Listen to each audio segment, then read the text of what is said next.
I missed it every day. But you know how we used to have the joke, is this the red line of whatever podcast we were doing? I remember that. Kung Fu Panda was originally going to be, is Kung Fu Panda the Shrek of Kung Fu movies? Yeah, they were going to be the Shrek of Kung Fu movies. And then they said, no, actually we like Kung Fu movies. Let's just do a Kung Fu movie. Let's do a Kung Fu movie. Oh, well, what I heard, I mean, I heard that too, but more specifically what I heard, they were like, you know, guys, like, Shrek is right there. Yeah. Cue the music. I feel like we're really shitty with this cold opening. Oh. Cue the music. I swear, I edit these. I have to decide what the cold opening is going to be. And I swear every single one is us hating our own cold opening. And then cue music. Cue music, I know.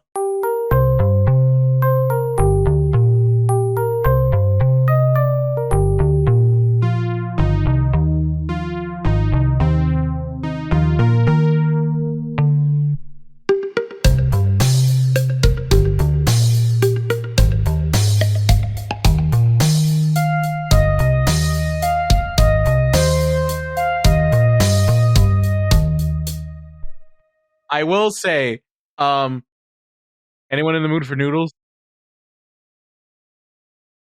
Hello, everybody, and welcome to Living The DreamWorks, episode 16, where we talk about every single DreamWorks film, including the Panda one.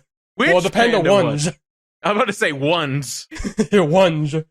I am the Wash. I'm Random Bystander here. And I'm Claire. And today we are going back to 2008, 15 years ago, to discuss Kung Fu Panda. I hate to pause in the middle of this, but I don't have OBS ready. I didn't have it up. It's recording! We can talk about noodles now! Oh, was it recording? Okay. Now it's recording. Is anyone in the OBS. mood for noodles? Hello, everybody, and welcome back to Living the DreamWorks, episode 16 of our podcast on all things DreamWorks. I don't know if that's what you say, but I'm going with it. Today, we are talking about the Panda one. Which Panda one? The Panda ones. I'm the Wash. I'm a random bystander here, and I'm Claire. And thank you for reenacting our Kung Fu movie podcasts. Just like Poe reenacts his Kung Fu movie moments. It feels like it's gonna be like a spoof.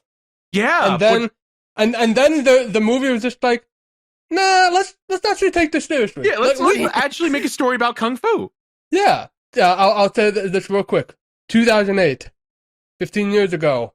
As I found out, Jack Black has actually had a few movies that in 2008. He was in Be Kind, Rewind. He was in Tropic Thunder, which was another DreamWorks film, a live-action one. He was in The Dark Knight as the Joker, and he was in Iron Man as the evil brother. It was a great year. Wrong there. It was a great year for Jack Black. Also, the week one of those is inaccurate. Yes, one of those is inaccurate. And first, before we even get to like anything, I would say that this movie did way better than anyone expected. Yeah. It was at the time the biggest non-sequel DreamWorks opening. So it completely usurped Shark Tale. Thank fuck. Thank God. And the next week, the Incredible Hulk took over for the #1 spot, but literally nobody acknowledges that that movie even exists. And then later that month, Disney heard that DreamWorks released a film with beautiful visuals juxtaposed over fat jokes and said, we can do better, and released WALL-E. Wow. That was so good, my camera just got destroyed. Random is so bored of my joke. You guys can't see because this is an audio podcast, but Random looks so ashamed. He looks so ashamed. Like, Watch said that and just clear, I am shaming you with the utmost depression right now. Yep. Well, I'm glad the reaction worked, even if the visuals didn't. Yeah. Yeah, nobody really expected this one. They thought there was going to be, like, I guess they thought it was going to be, like, have, like, a good crowd, but, like, I guess the word got around that, like, hey, this movie has fucking awesome action. You want to go check it out? Yeah. Yeah, I do. I do. So let's start with the synopsis. Who wants to start? Wait, do we have history with the film? Let's start with our history. Who wants to start? Me. I got none. I heard about it, and it just became a meme. Kung Fu Panda. The title sounds like it's a DreamWorks film. But like in the worst way possible. I was like, maybe I'll give it a shot and see it. I didn't see it. I would catch it like every little bits and pieces of it, like on cable. Mm-hmm. That's about it. So my history then is I did not see this in theaters. I saw this on cable at the gym.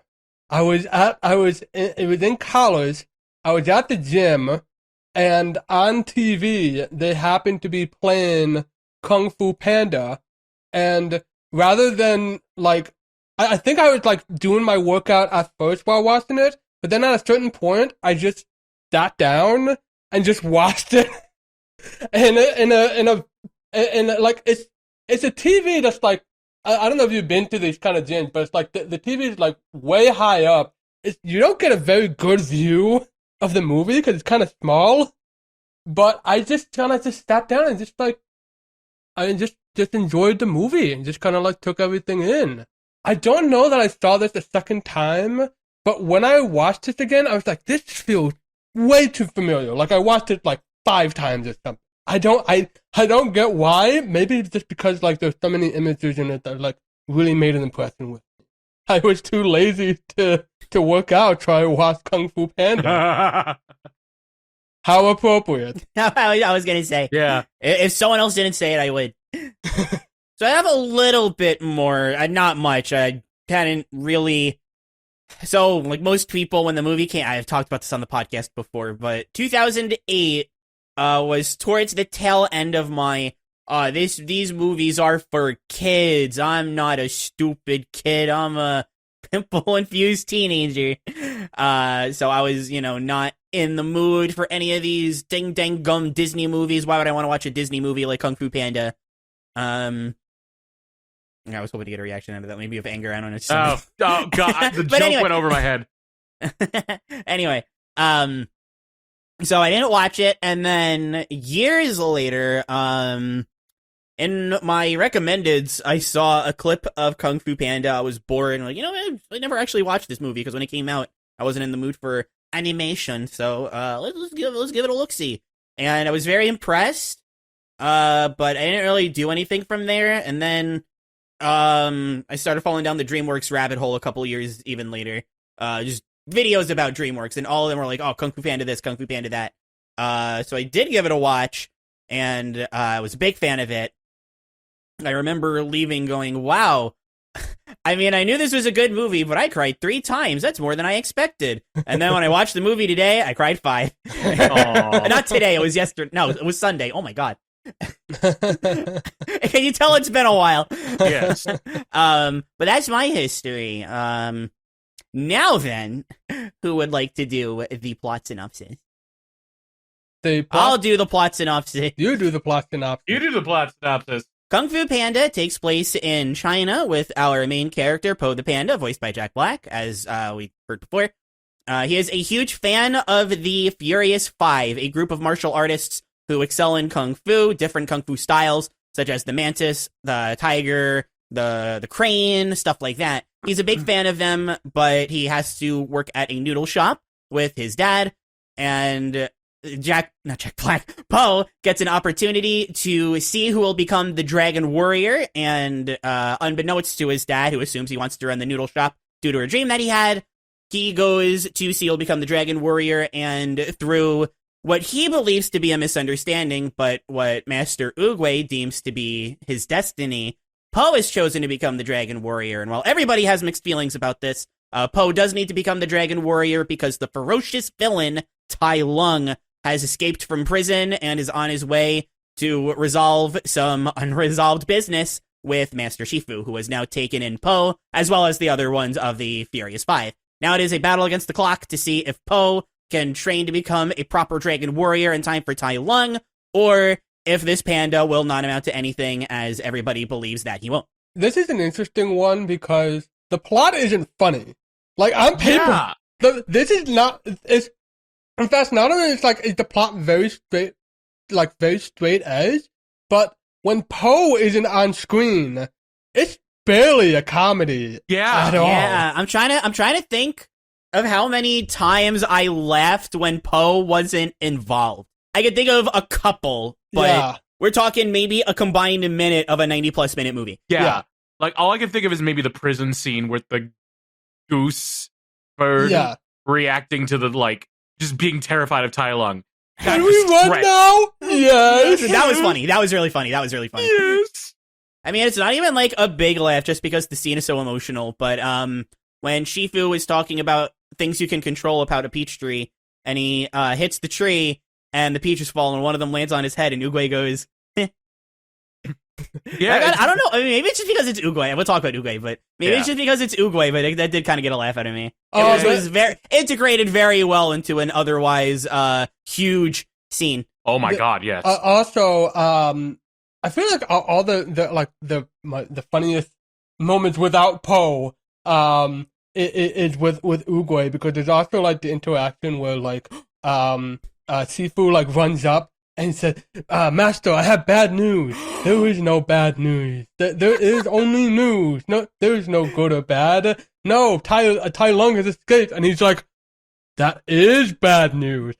If you do not believe the Dragon Warrior can stop him. There's one even earlier where he's like, Master, is something wrong? He's like, why must there be something wrong if I want to see my pupil? He's like, is there not something wrong? I didn't say that. And then he does hold the candle scene where he he looks at him. And then eventually Shifu, get to the point. No, the one that I really love is who will be the Dragon Warrior? I don't know. God, I want to talk about Poe really bad, but I feel like we're already talking about Oogway. He's one of the best characters. I love Oogway. I love him so much. Yeah, Oogway is so freaking good. He's the wise sage who everyone thinks is a little wacky, but really is the smartest one of them all. They were still considering him wacky right to the end of the film. Yeah. Right up until the end, they were just when the big reveal that there is no secret ingredients. Poe is just well, see, he was a kooky old man. This was all stupid. Whatever. It's the boring part is what's starting. Yeah, the boring part of the plot.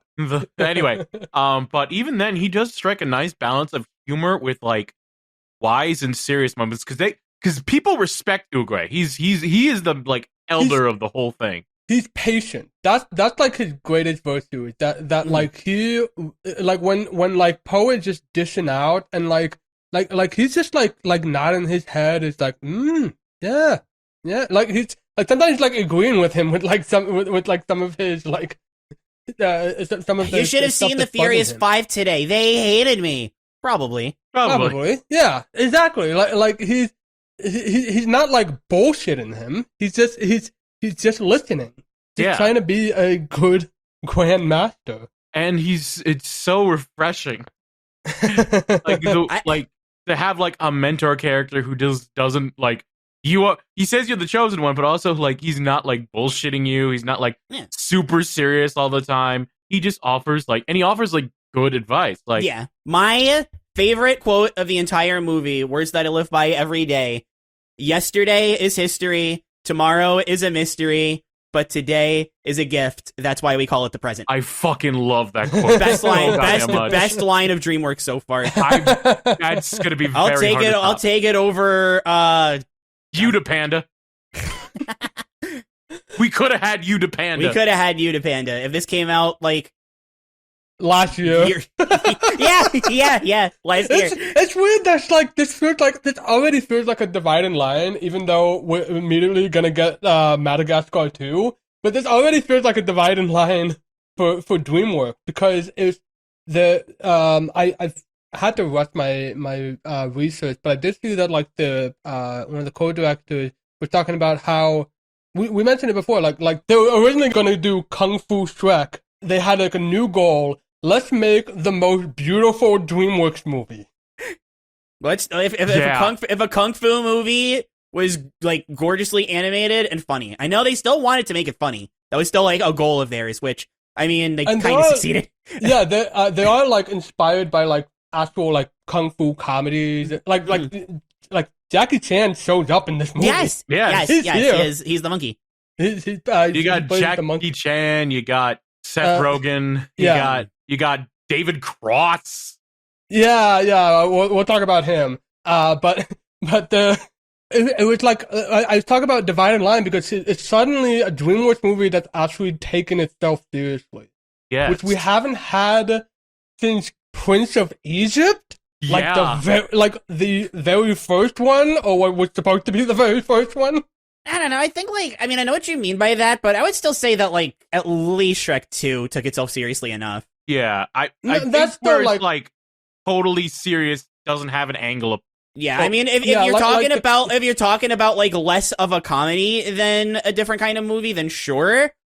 But part of what makes Shrek 2 like one of the greatest movies is how like seriously, not how seriously it takes itself, but like, how seriously it takes itself while still being Shrek. Making cracking jokes, being funny, but also having moments like half the movie. Trying to be like the best version of itself. Yeah, exactly. Yeah. But if you're talking about like, is this really a comedy? Yeah. Is this really a comedy? Then yes, the last one would be Prince of Egypt. I guess you could make an argument for Spirit or Sinbad. Yeah, we could probably make an argument for definitely not Sinbad. It was trying. It failed. Well, no, that's why I said I don't care. And Spirit is that one is like a good. We talked about it. Great idea, terrible execution. Yes. This one is like let's really push the animation. Like the co-director was talking about how like they when they sent it to they sent this premise over to the animation department or the art department, they were just like, no, we can't do this. But it's like, we gotta try. We gotta try to get those the fur looking gorgeous, the fog looking gorgeous, the lighting, the colors. It's a freaking gorgeous film. This film is beautiful. It needs to be seen in on Blu-ray. Yes. I'm so mad I didn't see it on Blu-ray. I'm probably gonna buy it on Blu-ray. It is so gorgeously done. The most beautiful scene, in my opinion, is the Peachtree scene. Yeah.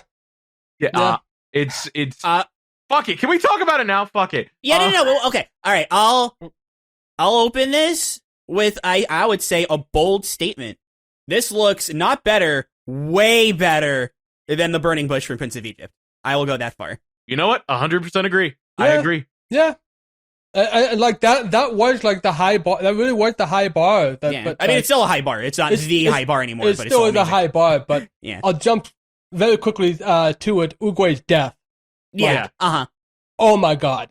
Like it's. I think there's like what a joke in this. I don't even remember. There's two. There's that is bad news, and then there's the peach falling on Shifu's head and Hoogway going. That's like it. That is it. Not even and it's not that it's like a Sinbad kind of thing where it's like, God, these jokes just aren't landing. Like it's not trying to tell jokes. Yeah, it's trying to be 100% serious. And I cried. I cried. It is a very emotional scene because you have Shifu who is desperately like saying, I can't do this. And she's like, have faith in him as you have faith in me. He basically just ends it saying that his time has come. It's almost abrupt in a way, but like it doesn't like come as jarring. It's like a breath out. That's what it feels like to me. It is very sudden in terms because we don't really get a sense that like his time is up. Although I think they were like, oh yeah, they were like hinting that like I can't believe I lived to see this moment. Yeah. But like when it happens, if this was like some other film, this could have done like a Return of the Jedi, where it's like he's laying on the bed and just like my dying breath, please take care of him. but instead it's like mystical. Instead, it's like it's almost a mystery. Like, did he exist? Was he? Like, was he? And I mean, this obviously, yes. The answer there is yes, because it's a fantastical world anyway. But that's just like how jarring of an exit it is. But it's just like a fade out, just turning into the peace blossoms. This doesn't have to do with Oogway, but I really, really love Promise Me That. I will try. Oh. I love the pause before try too. And Oogway is still content with that. He knows that's as far as he can get, because he also mentions, like, even before this shows up, that like this would be like the chosen one would bring closure for Sifu. Yes. Would bring peace to Sifu. Which is huge line and pays off so well later on. Oh my god, yes. It's like, without Oogway, I feel like that like Sifu would have just been bitter awful. Yeah. Definitely. The peach tree is like full blooming, pretty flowers all over the place. As soon as like Oogway just passes on and all the leaves go, tree is completely out of leaves, looking almost dead. Just little like visual storytelling that just shows he's gone. Again, if we didn't know already, it's a little thing. It's a little thing, but I really like it a lot. And I know we're super jumping, but I didn't cry, but I had a similar reaction to the post credits when they're eating the peaches, and behind them you see where Oogway passed on. You see a plant blooming, as is to signify, he's gone but not forgotten. Because Oogway, like the point of the planting was him saying, like, just you can't control it. All you can do is nurture it, and the fact that it's been like it's finally starting to like sprout shows that they're taking their time and they're nurturing to make it to make a new peace tree and make a new beginning. Yeah, it's like even the credits are just like so wonderful. God, the credits are so good. But like we talked so much about Sifu and Oogway, and we'll continue to talk about Sifu and Oogway.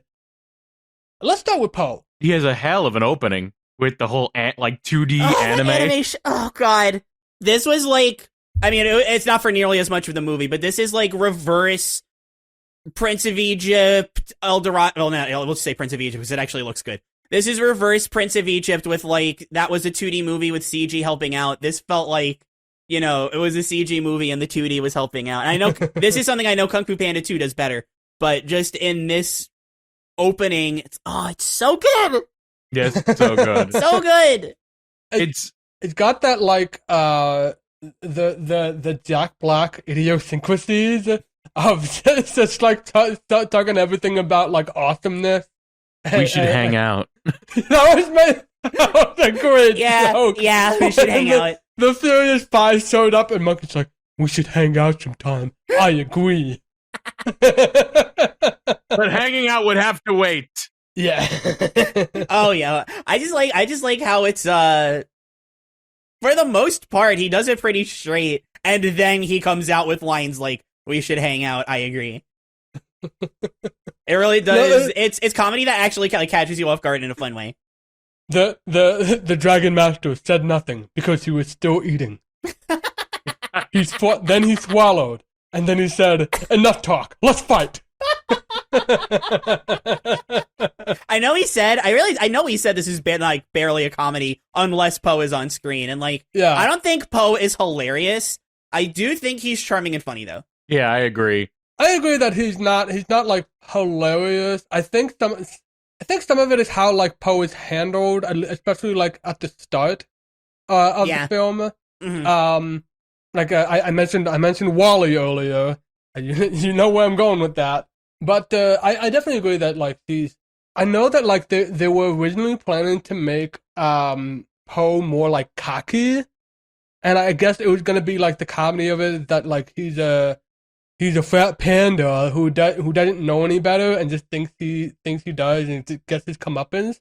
But then when they actually like casted Jack Black and they did some work with him, they were like, actually no, we like the sweet side. We like the side where he's just like kind of clueless and he's he's not like confident. He just doesn't know better, and it's him not knowing better that like jumps over the fear and just lets him like lets him develop himself, and that's what Sifu finds out later when it's just like, oh, he gets motivated by food. There we go. There we go. Yeah. It's a great way to make a change up for Sifu, to make a character development for Sifu, which I really love. Oh God, we'll talk about Shifu later. Yes. Yeah, Po is, like we said, like he's not hilarious, but he's very good. He's very sweet, and I like him. He wants to do kung fu, but he also wants to make his father happy. Sometimes I can't believe I'm your son. that was one of the lines that it's like I am not cracking up, but like that is a good line. And I love how it's like there's something I should have told you a long time ago. Oh, the secret ingredients for the secret ingredient soup. Oh. No, there is. I know. One of the things that I actually quite like about Poe. One of the. I mean, they could go a little farther sometimes, but I know Wash has brought up Wally. One of the things that I like about Poe in that regard, we'll just say it how it is with Wally. That movie was very bad with fat shaming. It just was. Yeah. This movie, early on, I was very surprised, especially when Poe goes to climb the stairs. I was expecting, he's gonna climb the stairs, but he's fat, so he can't make it. But then what really turns out to be, not that he's fat, it's that he's got to lug the noodle stand around, which, like, climbing stairs with anything on wheels, doesn't matter your weight, that just fits. Yeah. And when like, there's this big montage, and the camera zooms out, and he's, like, 10 steps up, and he goes, one, hilarious. Two, when he drops it and goes, like, he's fine. Yeah, he's tired. Yeah, I mean, it's a long set of stairs. It's a long set of stairs. Exactly. Which is a running gag throughout the movie. It's just like, oh my God, these stairs. But what I like is that not only is there is more jokes than just lol, he's fat. And when lol, he's fat is the joke, it's either making him upset, visibly, or a motivator for him to be better. Yes. It's one of those two things. It's not, hey, look, Wally, look at these fat people. If only they would speak to each other. If only they weren't so lazy. If only these millennials would look up from their phones. That's not it. Like, the movie is using this as a tool to show, like, just because you're fat doesn't mean you're, like, weak and pathetic. Like, you can be like what Poe turns out to be. Poe doesn't magically unbecome fat. It's not like Poe's fat goes away or his fat isn't the reason why he can do great things. That's what I like about it. Yeah. I'm just gonna say like a very quick like personal anecdote. Like I go to dance classes a lot. I like to do cardio dance, and like there's nothing so reassuring as like one week when like one of the substitute teachers was somebody with very much the same build as me, who is still just as athletic, and it's just making everybody sweat all the same. It was awesome because there's nothing wrong with being fat. It's all about just keeping up with your health and just like keeping up with like being the best version of yourself. Yeah.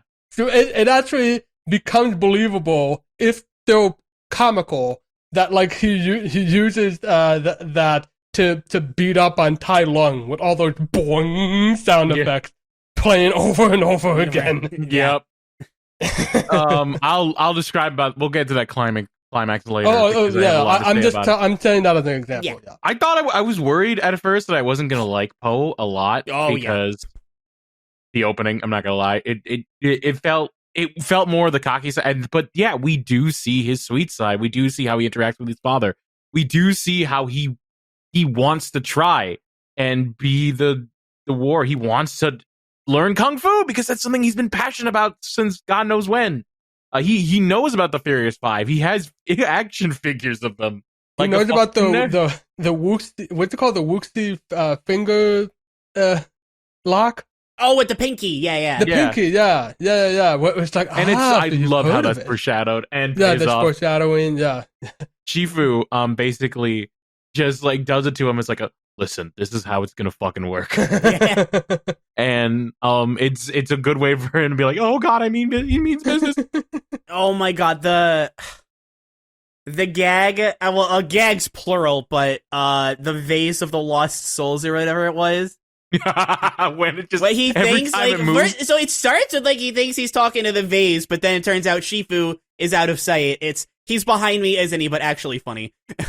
But more importantly, when he knocks over I mean, it's easy to miss, but so freaking funny. When he knocks the vase over and it breaks, you can hear, not only can you see the spirits, like, surrounding it, you can hear a noise, like, constantly. Yeah, you can hear, like, a ghost noise. Yeah, it's so funny. And it keeps happening every time it's, like, slightly moved. Yes, too. yes. It's just kind of making it worse and worse for himself. It's so good. It's so funny. It's so funny. I'm trying to think of what, again, Poe has a lot of hilarious moments, like the first training montage where, like, he's like, I want to take on area level 0 and deal with the dummy for kids. Yeah. And then it just bounces him onto the training course and you just see everyone go through hell. And then he just, like, see a burned panda. It's like, how was that? And Shiva goes, we now have an area level 0. No, so, I mean, I know this isn't Poe, but the training dummy for kids, specifically what I love is we use that as a training dummy for kids and hold the door open when it gets hot in here. Yeah. That's what cracked me up. Yeah, it's just like a very natural, like a natural joke that doesn't feel like what is it, anachronistic?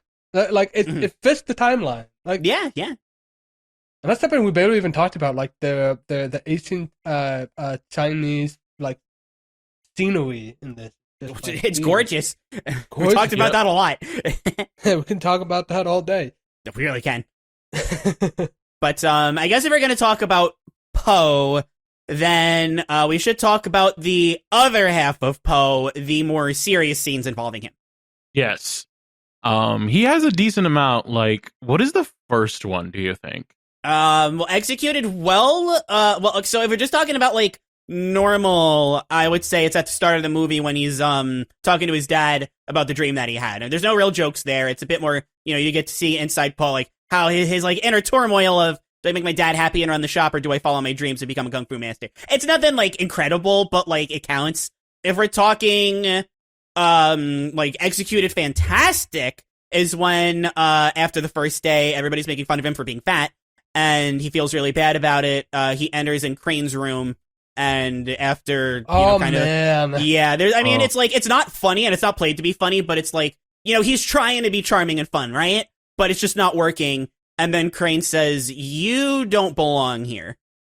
And he gets really upset and he goes, oh, no, I mean, this is my room. It's not yours. You don't belong in my room. Okay. And then, the scene happens. Tigress walks out. You don't belong here. I know, my room's over there. No. You don't belong here. If you have any respect for us as Kung Fu masters, you'll be gone in the morning. Slams door. And then he says to, like, live with those thoughts. I'm a big fan.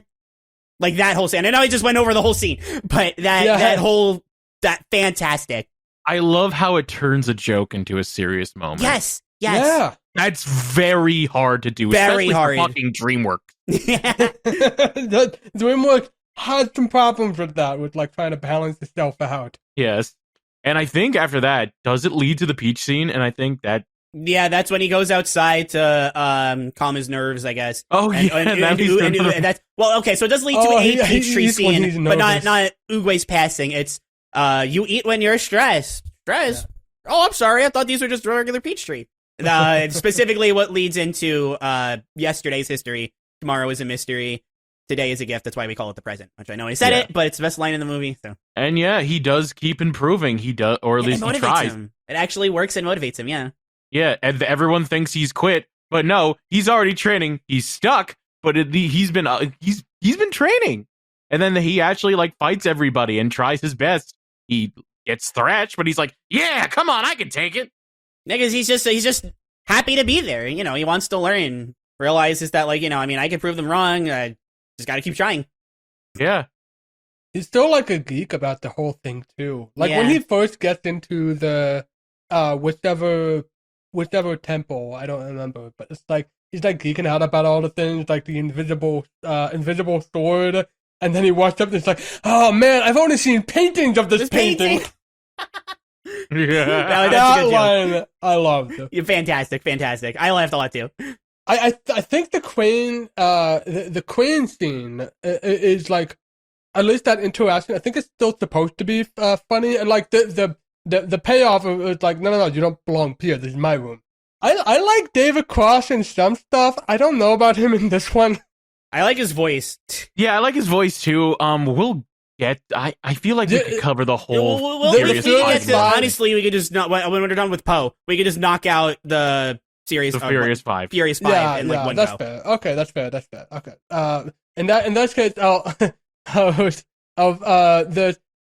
this is like it's a serious moment right after a comedic thing, like when he's trying to get inside the place before he's even like chosen as the Dragon Warrior. When he's trying to get inside the place, he's strapping a chair up with fireworks, and then like his father Ping shows up. He's like, "What are you doing?" He's like blowing on it. It's like, no, it's like saying, "I lied, Dad. I did not. I don't dream about noodles." And then it's about to start up. I love kung fu.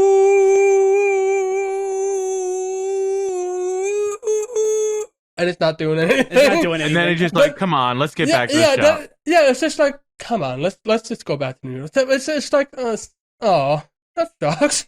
Like he really wanted this to be like a great moment, and then it became an awful moment.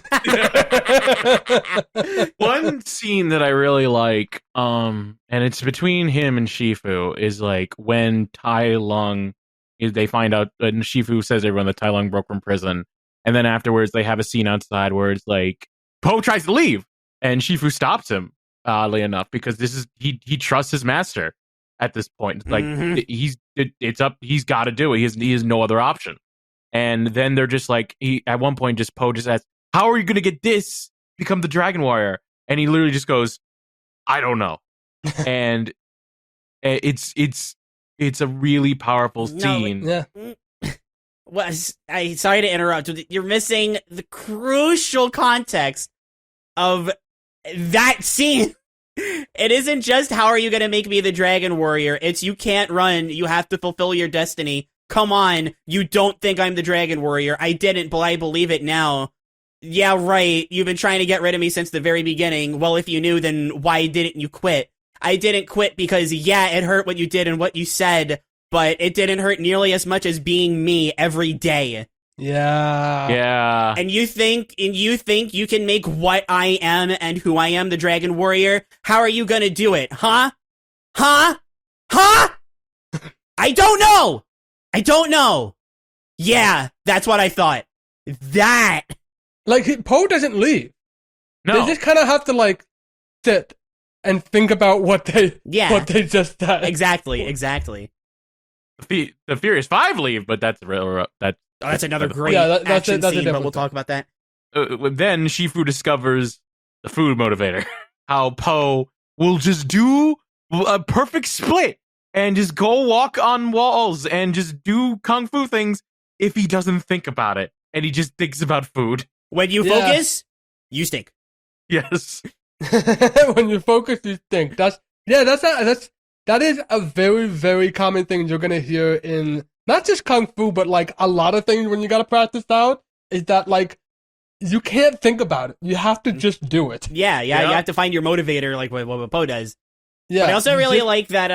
It also, I mean, well, again, we'll talk about Shifu, but it teaches Shifu that, you know, he can't. Part of what makes Poe unique and special and worthy of being the Dragon Warrior, and part of what makes him a better teacher, is, you know, you can't just teach Poe like you taught everybody else. It's clear that he's not receptive to that. You got to do what's receptive to your student, which isn't telling them you're destined for greatness. It isn't criticizing their every move. It's leveling with them and seeing what works for them. The dumpling action scene is such a fantastic action scene. Yeah. The training montage, yeah. Yeah, the training montage followed by the dumpling scene is just like really, it's funny, but also like legit. You've earned it. I'm not hungry. Oh, hell yeah. It came full circle, and that's really cool. Mm-hmm. Like, that scene's so important for Poe Because, I mean, obviously, in learning to get on Poe's level, that's, Shifu's character arc. But if Poe just, ate the food, then it's like, all right, he's still Poe. He's still Poe. But by not eating the food, it's like, oh, he's growing too. I feel like a huge part of Kung Fu Panda is the student teaching the master. Yes. Yeah. Uh-huh. It's comedic, but it's made so much more powerful by that contrast, that they're just not the same people at all. And they have to meet each other halfway. And they do. It's lovely. It's lovely. Yes. It really is. It's really hard to not talk about Shifu without talking about Poe and how they interact together. I will say, we've got 26 minutes left. Do we want to move on? Yes, let's talk about Shifu for a little bit, because there's some stuff I want to say. I really do like how his character arc grows, with how he's become, very bitter because of what happened to him with Tai Lung, which, by the way, fucking great that the villain is involved in some way, shape, or form. Yeah. And not just, a random person with an obstacle. It's not, yeah, good lord. It could have been so many other things, but, to circle it back to Shifu, and as it's revealed later, circle back to Shifu's pride. And once that pride is, the pride and ego is crushed, he's suddenly becoming Shifu himself suddenly becoming a very different person and a very different teacher. Yes. They even, foreshadow so much of it, when he's doing, meditation, and he's just saying, inner peace. But his ears are twitching. He's very clearly, not in peace. And by the way, if there's one thing that we gotta shout out about the animation is Shifu's ears. Yes. Oh yeah. Oh my god. They analyzed every single shot and say, what do we do about those ears now? Yeah. It's so good. It's so good. It's like looking at the eye. I mean, for Shifu as well, but it's like looking at eyes. Yeah. Yep. It suddenly becomes a second set of eyebrows. It's another way to emote, and I really like that a lot. It shows off his stress level at so many given scenarios, and I know a lot of that sounds basic for animation, but I'm telling you, considering what we've gone up to this point, we've just gotten the B movie. Yeah. This really feels like something refreshing. Yes. This really feels like something big first time. I agree. I'm trying to think of more about Shifu. He's so bitter. He went with one way of teaching where it's you are destined for great things. That didn't work out. It created Tai Lung. He went the complete opposite 180 with super strict with Tigress and the Furious Five. And then again, he has to level up with Poe, where he can't do either of those things. He has to level with him. And throughout the whole thing, he is so hesitant with Poe. He doesn't believe he's the Dragon Warrior at all in the slightest. And he's still but because of Oogway, he still keeps doing it. I mean, first he tries to get him to quit. I'm not gonna lie. He even says I failed you as masters if the panda doesn't quit by morning.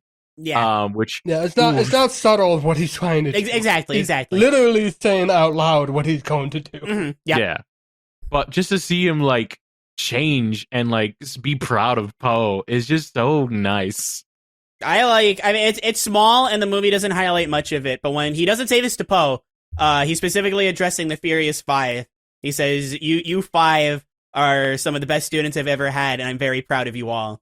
It's he's making up for, the way that he treated them. Yeah. I like that a lot. Especially, I mean, you see how it morphed Tigress. How, her entire personality morphed around Shifu's indifference because he doesn't want to treat her like he treated Tai Lung. Yep. Yeah. Which, speaking of Shifu and Tai Lung, jumping ahead a bit, but, I just wanted you to be proud of me! Say that you're proud of me! I am proud of you, and my pride is what blinded me and turned you into what you became. I'm sorry. And then you can see in Tai Lung's face how he's, trying to process. God, this movie's so good. Oh, it's so fucking good. But then he's just I don't want an apology. I just want the scroll. I want the scroll. Yeah. But for a minute, you see the humanizing of Tai Lung there. And you see what's important, we as a podcast, we could say this in life, right? But what's important is that in the moment, you see the transition from he wants to accept that apology into I can't, now give me the scroll. Yep. He's too far gone. And my God, that whole scene is so nice because it is a long overdue confrontation between the two. Like, because Shifu did want Tai Lung to succeed. He did want Tai Lung to be the Dragon Warrior. Oogway was right. Shocker. And he just took out his failure on others. And then Oogway, like, paralyzed him by hitting his tummy. And then he was in prison. But hold on, you skipped over the bit that, like, they had the fight, and like Shifu was ready to fight him, and as Tai Lung is like approaching, like, suddenly the vision changes, and it's the young Tai Lung. Oh, and without saying a word, you see the conflict of why you he know can't what's fight. happening. You know that like, and this is too much for Shifu. And I love, well, first of all, when they fight later in the movie, first of all, I love the shot of the wind increasing, Shifu closing his eyes, and when he opens them, Tai Lung is there. Great shot. Especially because you can kind of tell that Shifu knows when he opens his eyes, Tai Lung will be there. Great shot. But also, like, when that fight happens, that doesn't happen again because he's prepared himself. And he was only able to prepare himself because he had Po. Everything comes full circle. Everything. Yeah. Yep. Everyone except Tai Lung knew that the scroll is blank. For lack of a better, they're just stalling because they know that, like, if he finds this out, he's terrorizing that town one way or another. Mm-hmm. Because he doesn't understand, he's going to be even more pissed. Yeah. Yep. He's going to be like, what happened? Where's my scroll? It's like, he still doesn't get it at the end. No. Even when he gets it. And even when Poe explains it to him. He has like a little tiny thing where he's like a little tiny pause. And then he just starts fighting again because he's too far gone. Yeah. Yeah. And Oogway's right. He couldn't understand it. And to be fair, Poe didn't get it either at first when he like sees that. He's like, it's blank.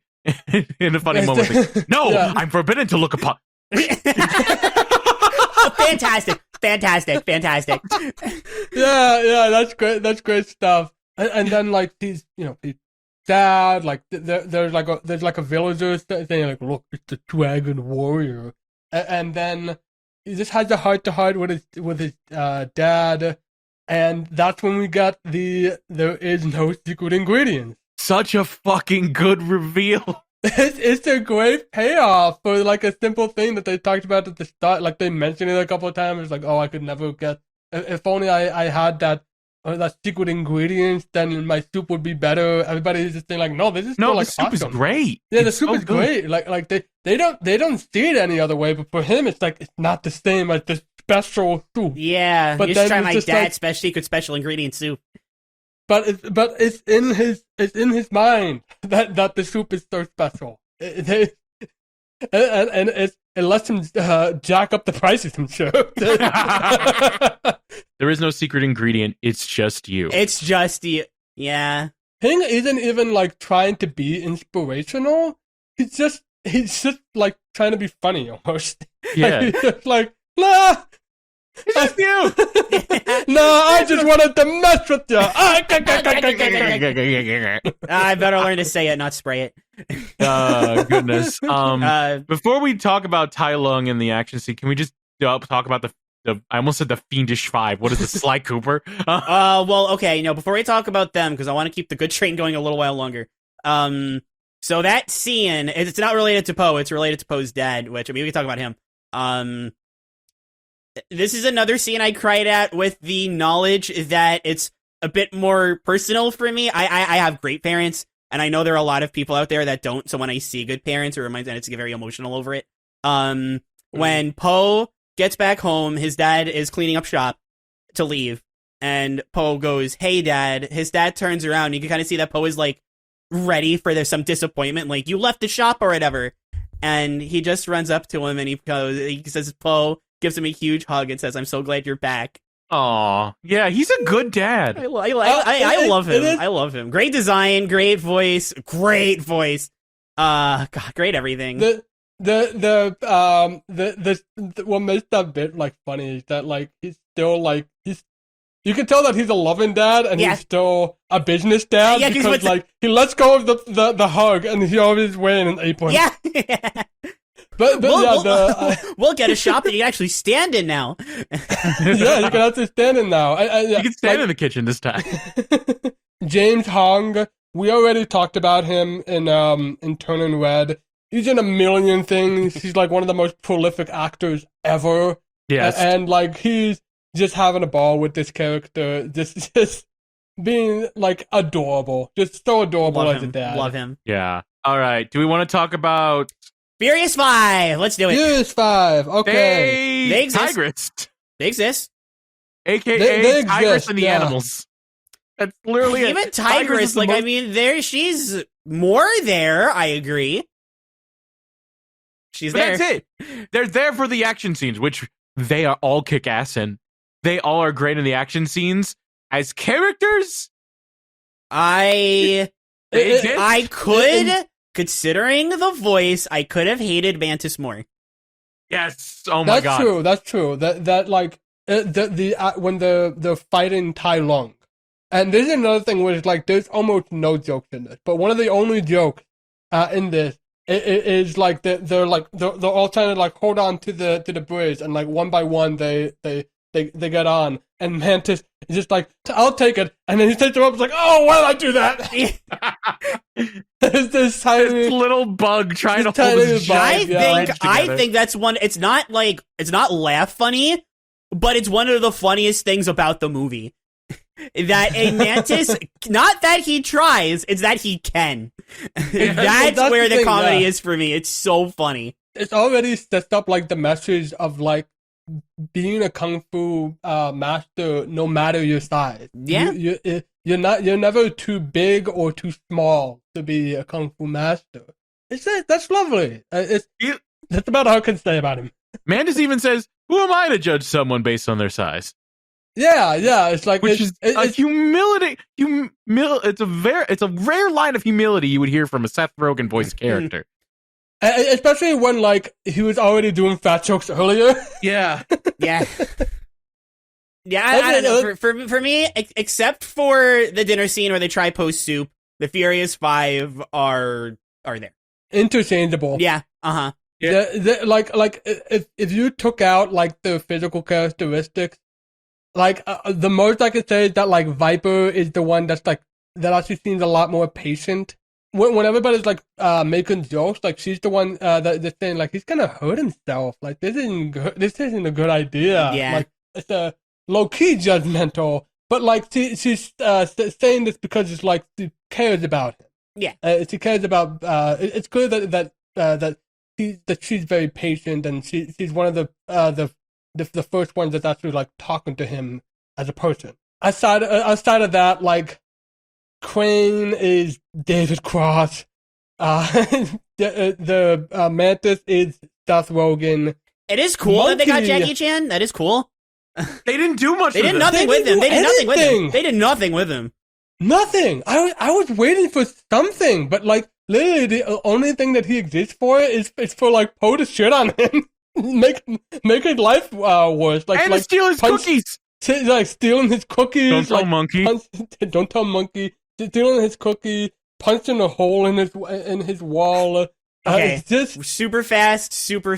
The credits bit of Monkey looking in the jar and seeing no cookies and being like, "What?" Killed me. But like, it is cool that they're all named after like a style of martial art. That's what the animal is based on. Like, yeah. I from a world building aspect, I guess, that is great. I really wish that they existed for something better than like cool martial arts reference, a cool action scene, and the dinner table. You mentioning the fact that this was originally written to be like a kung fu spoof, and then it wasn't. I feel like all the comedic actors of this ensemble got the short end of the stick there after that rewrite. Like they just didn't know what to do with them. Oh, let's give them cool action scenes. Good. What about the voice actors? like little bits of like sarcasm, but yeah. Like Tigress has a great backstory, but that's about it for me, honestly. Yeah. No, I feel the same way. Like she's the closest to being the Dragon Warrior in Shifu's eyes. Yeah, she is the leader. Like, she's the de facto leader of the Furious Five. Like, it's clear that everybody looked up to her. The very first scene we see with like Sifu, where it's just like very good. If you're all trying to disappoint me, and like you can see how like it's like Tigress is like is a bit in pain from that, but she's also just keeping her head low and just like, yes, master, and just trying to be her better self. And at least in this movie, because we have several movies to go, so there's gonna be plenty of time with these characters. But at least with this movie, there wasn't we didn't get to see much development from Tigress outside of calling Poe master at the very end. Yeah.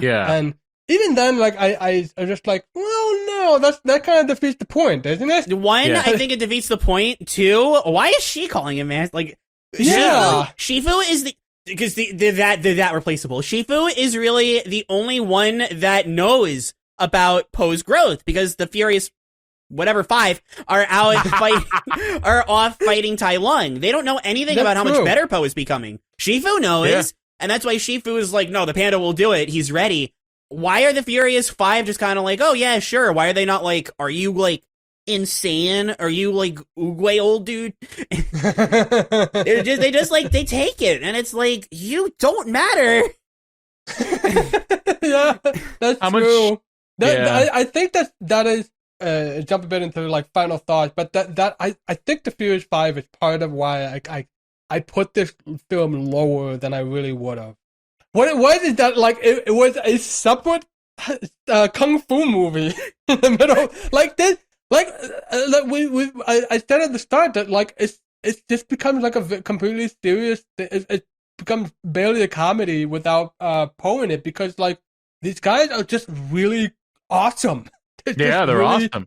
And like the whole bridge sequence, like how many bridge sequences are we gonna get from DreamWorks? It's just, and it's awesome, and it's like it's. So Mantis, I'm looking down.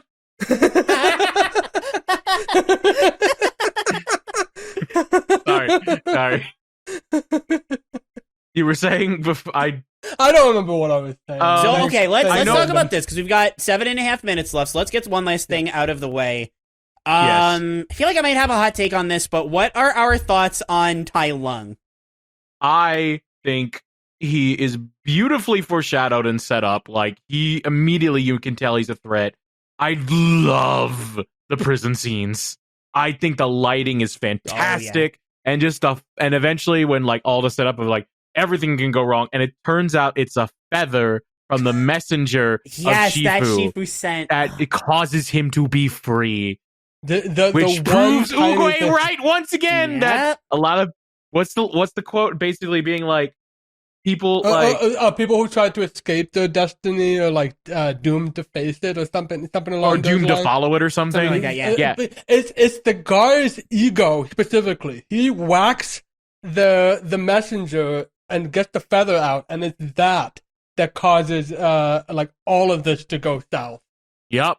Facing all these guards, all these explosions, all these arrows, showing Tai Lung, how villainous Tai Lung is without a word. Yeah. Without a goddamn word. And then after all this, after showing all his kung fu powers, he grabs that duck by the neck, and he's like, I'm glad Shifu sent you. Tell him I'll be there soon. And no, he says, like, I was worried that he's forgotten about me. Yeah. Oh. God, what a good line. It's so good. And then he kind of just gets less threatening each moment he's on screen.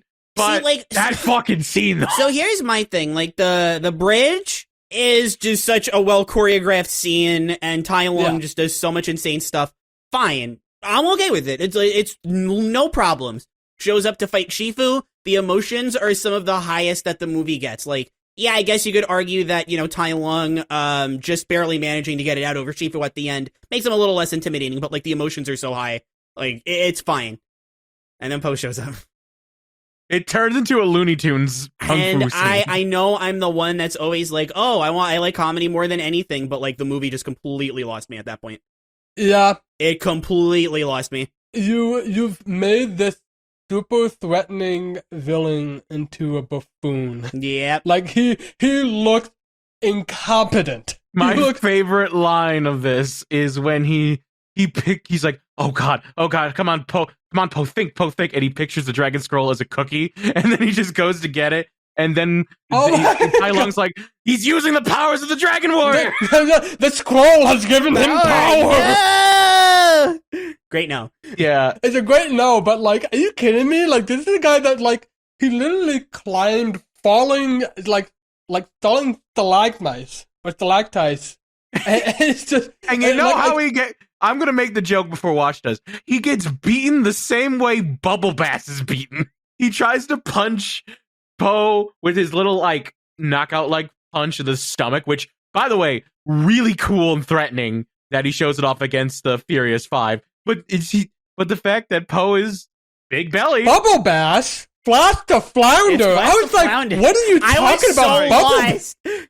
I forgot. I was trying to think like, what are you talking about? I'm sorry for confusing Flats with a nostalgia critic. I'm sorry. Oh my god. Although I'll admit, I did when I saw that. I literally thought to myself, I'm absorbing his blows like I'm some sort of spongy material. I literally thought that too.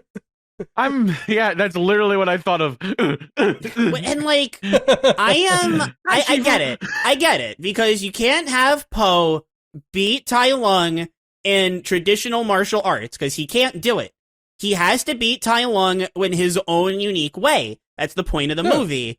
Why did it have to be Smash Bros with items? Like, I don't get it. Smash Bros. No, but okay. See, that I can get because it is like, it starts from being a kung fu movie that has comedies in it into a kung fu comedy.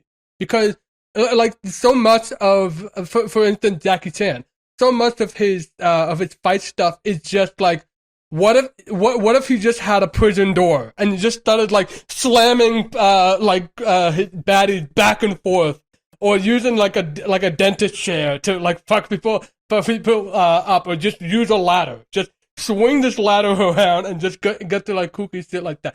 It's the trouble is that like it's right at the end of it. Yeah. And this is the big climax. Yeah, that's what my problem is. And suddenly he's just a lot less impressive because he's defeated by hijinks, not by craftiness. It's just hijinks. Yeah. The problem is hijinks, right? There are some things that are nice callbacks, like the whole. Like the callback with the bowls, that's nice. The callback with like picturing the food and climbing the walls. I think I would be okay with it if the final blow was better. Why is Tai Lung whimpering like a baby?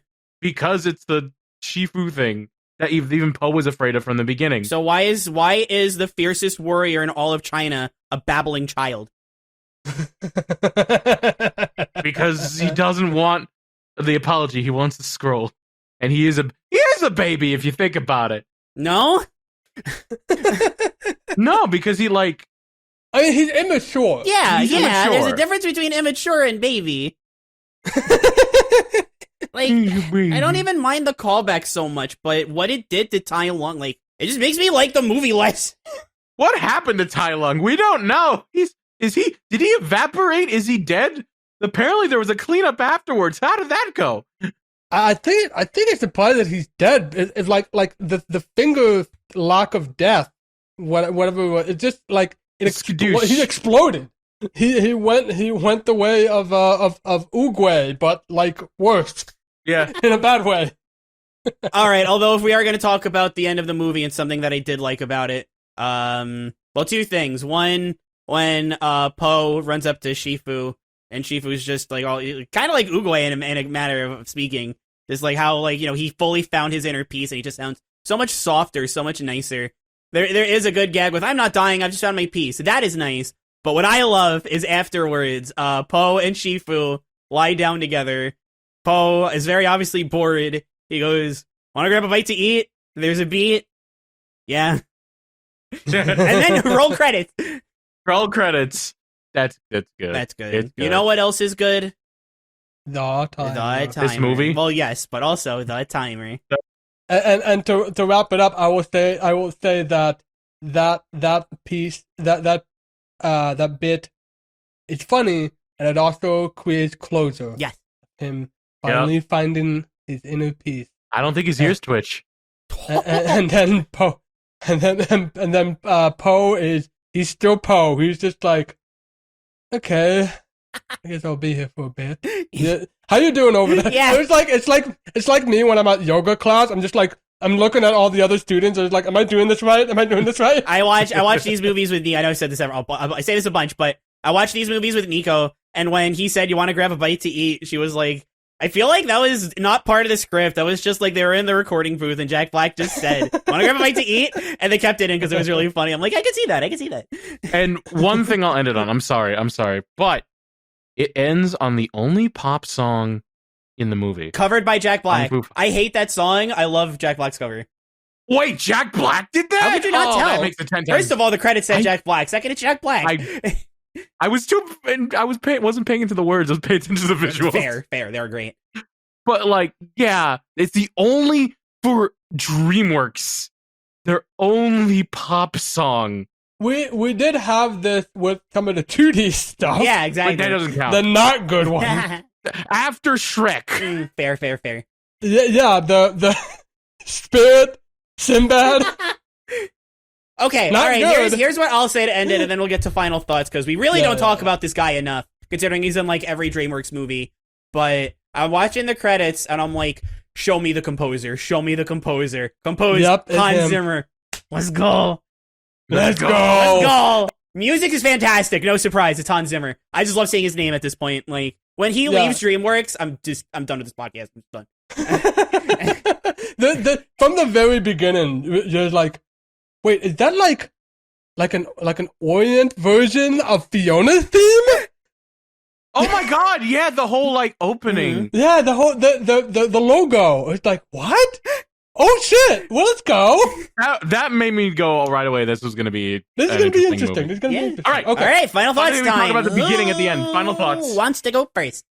I'll go first. Okay. I went last, so I'll go first. Loved it. Very little that I didn't like about it. And I did talk about what I didn't like about it, but in the face of what I liked about it, what I loved about it, not even comparable.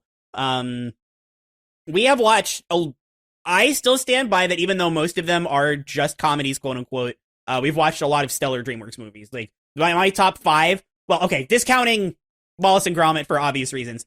My top 5, really the only 2, well, they're my top 2, but the only 2 that I would kind of describe as, like, more than quote unquote just comedies are Shrek 2 and Prince of Egypt. But, like, that being said, I definitely think that Kung Fu Panda brought something fresh to the table compared to other DreamWorks movies, but because this is identifiably a DreamWorks movie, I think. It's got, aside from little pop songs, everything that you would identify DreamWorks with is present here, despite how different it feels. And because of that, I think it gives it a unique spin compared to its competition, stuff that you see from, like, Sony or Pixar or Disney, you know? Which really just kind of gives it a feeling all of its own, which it's not going to have for too long, because DreamWorks started kind of making more movies in a style of Kung Fu Panda, but this is still the first, so there's just so much about it that feels so distinctly Kung Fu Panda 1. We'll see what I think about the sequels as we go along. I have seen them both. 3, not as much, but I've seen 2 enough. But as for Kung Fu Panda 1, I remember there was a point where I thought, man, which was better, this or Shrek 2? And then Poe versus Tai Lung happened, and I'm like, which is better, this or Prince of Egypt? And spoilers, I think it's Kung Fu Panda. I prefer this, just because, I mean, like, yeah, I didn't like the climax of this movie very much, but, like, I don't like, aside from the opening number, which was stellar, I didn't like most of the beginning of Prince of Egypt. So it's like the 2 even out, and, like, as much as I adore everything about Prince of Egypt, like, I cried 5 times. If you want to, we'll talk about what scenes I cried at another day, I guess. But love this movie. It is my number 2. Not quite Shrek 2. That movie's way too funny while having way too much heart to be topped by Kung Fu Panda, but second ain't bad. Especially compared to Prince of Egypt, second ain't bad. Yeah. All right, who would like to go next? I really like this movie. My reaction this time around was a bit more muted than my first time watching. I don't know how much of that is because, like, I had to stop the film, like, a few times to deal with other stuff.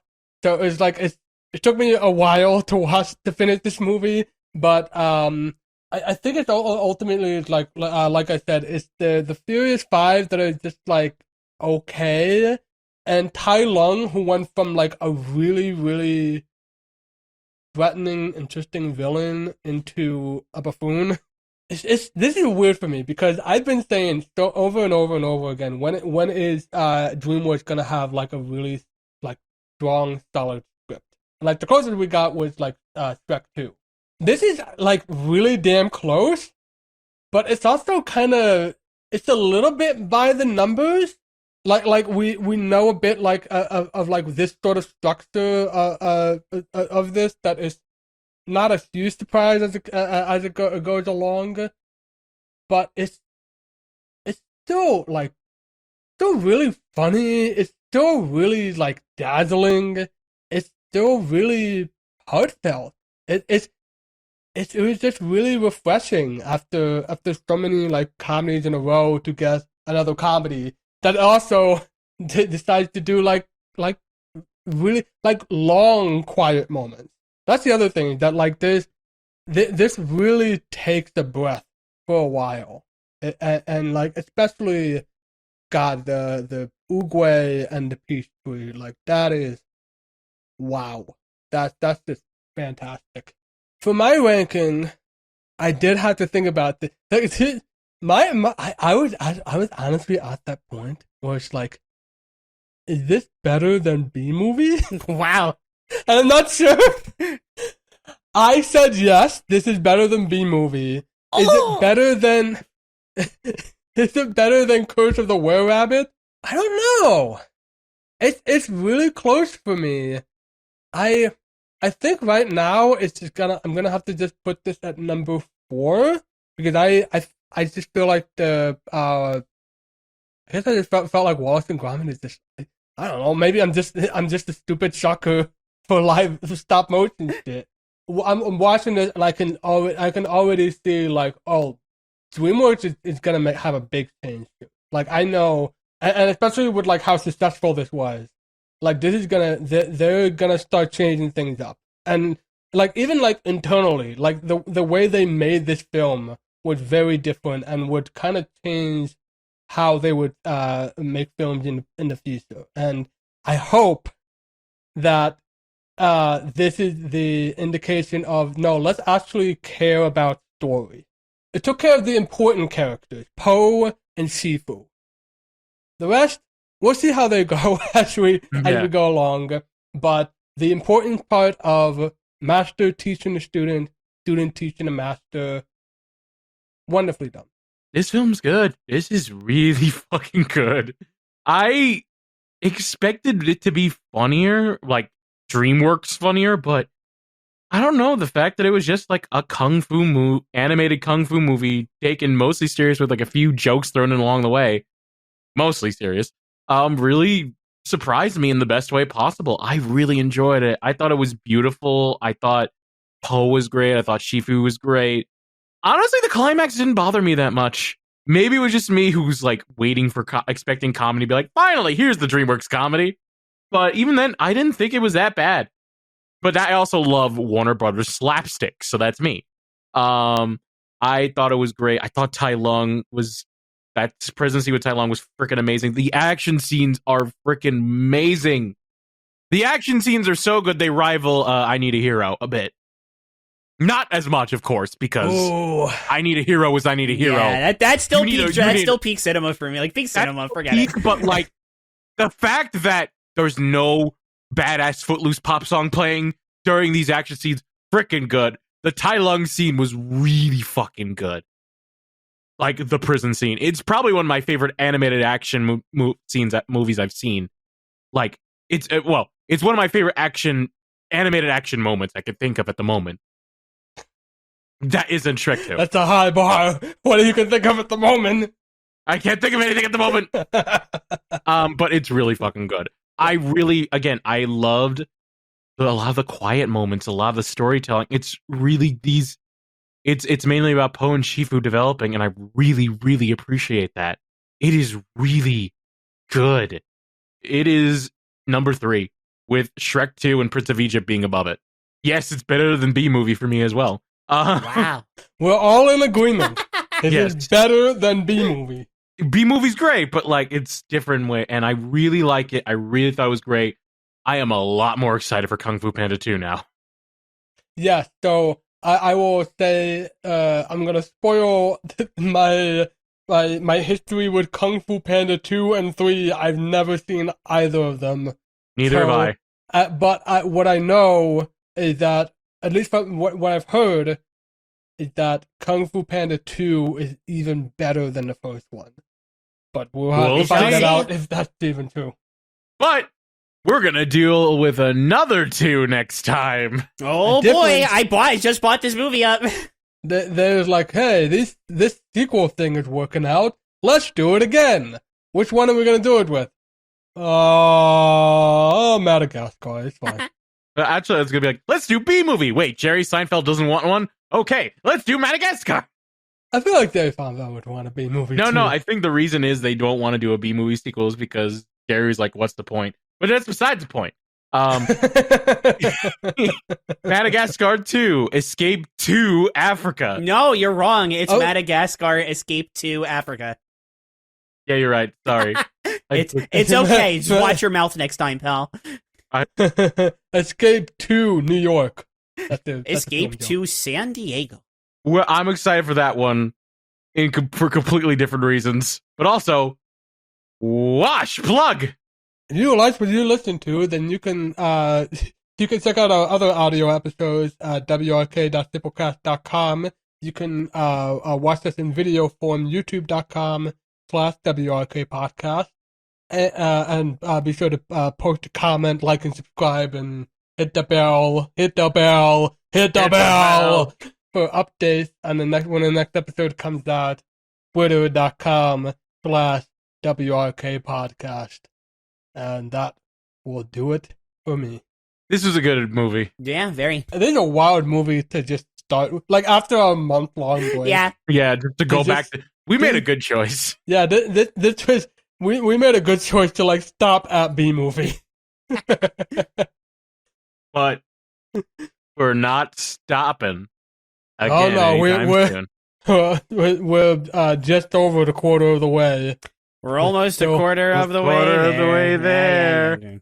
We got a few more movies before we're like halfway there, but halfway there. God, every time I go to look up the list of DreamWorks movies, the first one Google picks for me is Joseph, King of Dreams. Why? It knows we need to watch it, but we will not. I will not watch Joseph King unless of the Dreams. Viewers say so. Like, we will not watch Joseph's Code of Many Colors. Until then, I'm Random Bystander here. Sorry, I got the Joseph Code of Many Colors. That's not even the same. That's not. It is red There's and no blue Donny and Osmond yellow. in this DreamWorks film. Although that'd be cool to have him in a DreamWorks film. I'm the Wash. And I'm Claire. And we will see you all next time in Africa again. We weren't in Africa before, were we? Madagascar is in Africa. Madagascar is an island off the coast of Africa. You just go east. Why am I making Madagascar jokes? Why are you defending Madagascar?